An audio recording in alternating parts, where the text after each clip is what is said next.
CEE, Central Europe Explained, an IDM podcast series powered by Erste Group. Episode 40, Where the River Flows, Science Follows. The Danube Tech Valley Initiative, Central Europe's next innovative driver. Countries of the Danube region find common ground with their shared cultures and histories, but also their variety of traditional industries. During the past decades, innovative technologies have flooded the region, although Western countries remain the prominent leader in innovation. Yet, a new driver is awaiting, and it seems that Central Europe and the Danube region only need the right resources. The Danube Tech Valley Initiative aims to actively use the region's innovative wealth to create a vibrant hub of industries and technology. Supported by the global think tank GLOBSEC, the DTVI sets the goal of building an innovative ecosystem in the Central European region. Which concrete opportunity does the Danube Tech Valley Initiative represent for CEE? Which obstacle lies ahead, especially regarding the potential regional and EU-level dichotomies? I am Sebastian Schäffer, Managing Director at IDM, and I asked these questions to Wilhelm Molterer, Chairman of the GLOBSEC Board of Directors, as well as former Vice Chancellor and Finance Minister of Austria.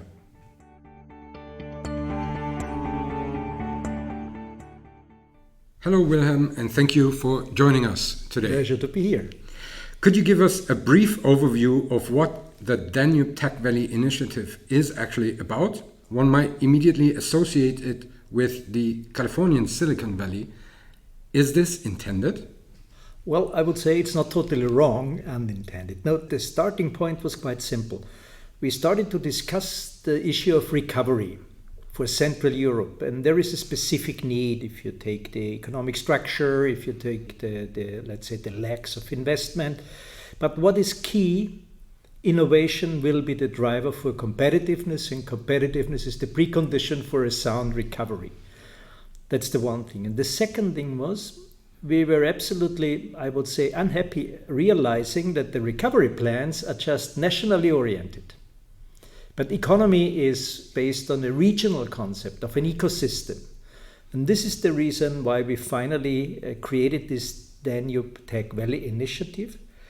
And I think the last couple of months and also the terrible war against Ukraine showed us brutally we are on the right track. Which means to take also the Black Sea into account, to take this Caspian Sea perspective into account, to take Western Balkan into account. This is the reason why we have launched it, and I think it will be a story of success finally. You mentioned the Danube Tech Valley aims to build an innovative ecosystem in CEE. Concretely, how could this ecosystem work, and is it seeking better synergies between the countries and companies? And which one, if yes? I tell you a story that showcases how serious the need is. I have a good friend, he is in Sweden and he is in investment banking.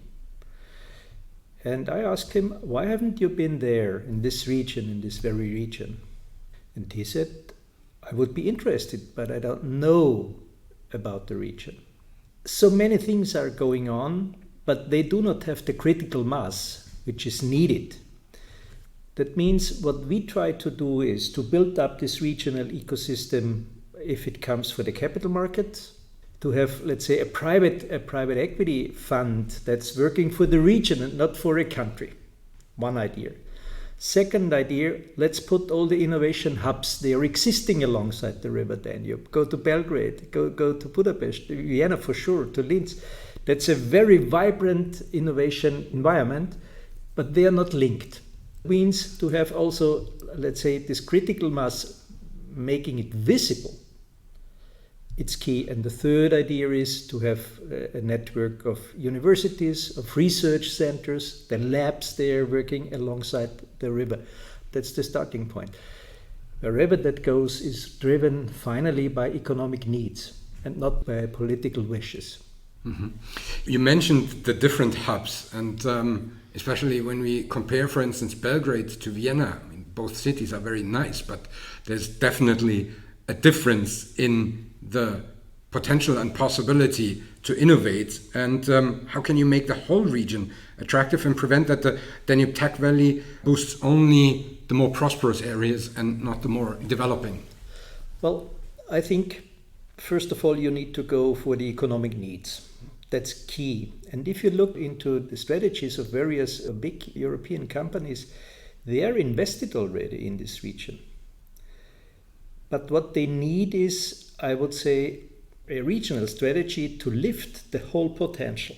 If it comes, for instance, to the supply chain, that's a totally new challenge for a lot of companies. And to be honest, supply chain is not just China. There is something in between. And this Danube Valley is in between and can offer a lot. Think about the skills. This is one of the biggest problems for the European economy in the long term. That's demography. That's fighting economic success. That means we need to have all potentials educated and well trained.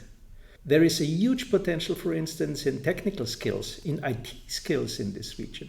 If we put them together, if we train them, then we can offer something for the region, but potentially beyond, for Europe as a whole. Mm-hmm. When we think about the comparison with the Silicon Valley, which is the notion of innovation and being free when it comes to regulation, which is quite the contrary to how especially the European Union is perceived, but also, of course, the countries beyond the European Union. And how can such a project work without a regulatory framework, not to excessively over-regulate it? We are witnessing disparities between the different levels, EU, national, regional. Is there a possibility to push for regulation that targets only this part of Europe and not all EU members in order to prevent this over-regulation? Well, I would say there is a new word that should be invented. I call it co-petition. That means we need the competition. We need the strong economic, let's say, drive. But on the other hand, we need also cooperation. Because we cannot make just a copy-paste strategy here that's based in California. California is California. Here is Central Europe. And there are issues, they are relevant also for innovation. Think about, for instance, the issue of cybersecurity. That needs fundamental innovation to make it working. If you think about climate change, that needs innovation, fundamental innovation to get it up and running. But also if you think about the long-term perspective in the social dimension, social housing, care, health, that needs innovation. That means for me, it's much broader. That's not an economic concept. That's not a technical concept just. It's a societal concept. And this is also very European. That's the one thing. And the other thing is, if you look into the landscape in Europe, into the map, you see there are centers already existing. That's Paris, that's Amsterdam, that's Germany. And here is also something unique that we can develop. And this is, I would say, this is in competition to others, but it's adding also real interesting new, I would say, innovation, let's name it like that. The reason is quite simple. This region has specific needs and therefore needs specific answers. This could be, for instance, quite an interesting role model also for the issue of EU neighborhood policy. Because these are countries in the Danube region, they're quite young in the European Union. They do have still the memory, what means accession, what means preparation for being member. This could be also some, let's say, role models for the Western Balkans. This could be a role model also for Georgia, for Ukraine, for Moldova. And I think this, for me, it's a broader concept than, let's say, this innovation hubs just. It's an economic, but it's also a societal concept. You mentioned there's also the need to upgrade the educational system, especially also connecting the higher education institutions in the region. And we need money to finance this. Mm-hmm. And how feasible is it to support each country equally? Because once again, I see a challenge arising that we already see, for instance, in other networks regarding higher education, that there's always this gap between the money that is financing researchers, for instance, in Serbia, and the money that is financing researchers in Austria. That's already an ongoing struggle on a European level. Is there anything that would contribute through this initiative? Yes, I think there is something in. I would say potentially it has to be really, I would say it has to be brought alive. You have some elements here in this region, they are really key. You do have, for instance, the vocational training and vocational education, at least in part of this region. Vocational training means more or less to combine the public contribution to education plus the private one, means also the needs from the enterprises. This is a fundamental jewel. Why not to expand this idea of vocational training, for instance, towards the higher end of education, towards universities?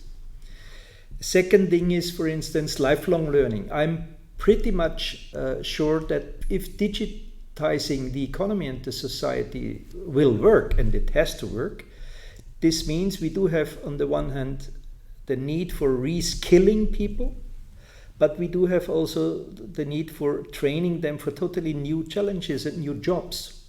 Second idea. A third idea is, and here one can also take credit from the experience in the States, or also in some parts of Europe. Private money in higher education is still sometimes a four-letter word. That's a pity, because this drives innovation. And also to open these, let's say, universities or public institutions towards private engagement in a classical PPP structure, this would be really a driver.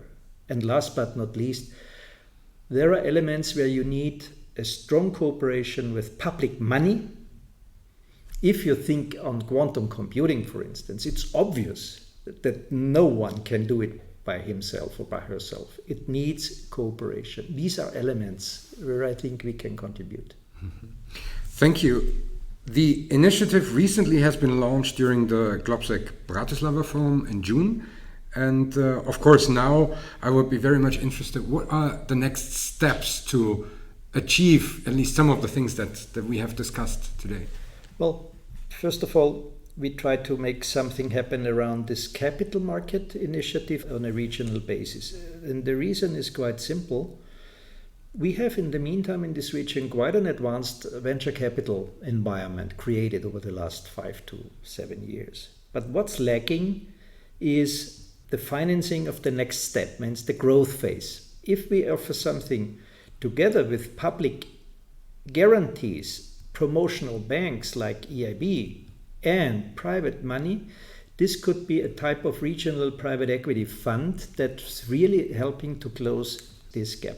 Second, we are working on a, I would say, virtual landscape, innovation landscape, to make, for instance, all unicorns visible. You can't imagine how many unicorns in this region are existing, but nobody knows. I certainly don't. Nobody knows. And if you go, for instance, to an investor in the US, he wants to know. So means to create this radar screen or this screen, for instance, to make this visible. A third idea, what we are currently discussing, very practical. This terrible war led to some quite interesting, let's say, developments. One of them is a lot of people, young people with IT background, are leaving this region. Where are they going? For whom are they working? Are they working for European companies? It's not a given. To offer this type of pooling for these specialists could help to close the gap between the needs of the business and, let's say, this wave of people coming into this region. These are concrete elements. For next year, we are planning potentially here in Vienna the Tech Danube Valley Summit, to make also, let's say, a bigger public statement into this. We have the support from currently the Slovak and the Austrian government. I think others will follow by definition. I hear a lot of interest from countries where they might not totally fit into the Danube concept, because the interest is a bit broader. I got, for instance, requests from Poland. Poland is definitely not in the River Danube basin, but why not? It's a target country of the IDM, so absolutely, makes sense. Why not? Yeah. Well, thank you so much, really, for this conversation. It has been very interesting, and I think a wonderful final episode for the second season of Central Europe Explained. At the end of every episode, we always ask our guest for a piece of art, literature, or music that is connected to the topic that we have discussed. And of course, also in this episode, we would like to know something in this regard, a recommendation from you. Well, the obvious would be the Danube Waltz, but it's not. There is a CD, the 4 big Bs: Bach, Beethoven, Brahms, and Bartók. And it's performed by the Janoska Ensemble. A wonderful, let's say, group of musicians. You have a combination of really classical music. You have the combination of, I would say, it's not folk, but this very traditional music out of this region. And they are performing in a way you can't imagine. Janoska Ensemble, the 4 big Bs. Wonderful. That is a fantastic recommendation for the end of this season. Thank you very, very much again for taking the time and discussing the Danube Tech Valley Initiative with us today.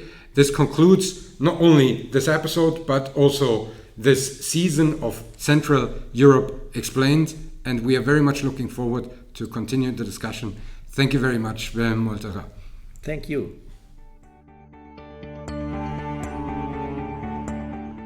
So, you enjoyed this podcast? Then tune into another CEE episode and subscribe to the IDM podcast series on Apple Podcast, Spotify, Acast, or elsewhere you get your podcast.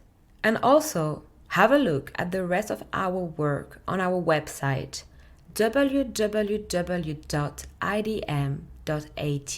For any feedback or podcast collaboration, feel free to contact me at e.hontebeyrie@idm.at. The email is in the description below. This was CEE, Central Europe Explained, a podcast series produced by the Institute for the Danube Region and Central Europe, powered by Erste Group, with the ongoing participation of Daniela Paiden, Marvin Natalik, Daniel Martinek, and Sebastian Schäffer. Production and editing, Emma Hontebeyrie. Proofreading, Jack Gill. IDM Podcast. Institut für den Donauraum und Mitteleuropa. Institute for the Danube Region and Central Europe. European perspectives. Regional actions. Cooperation and expertise.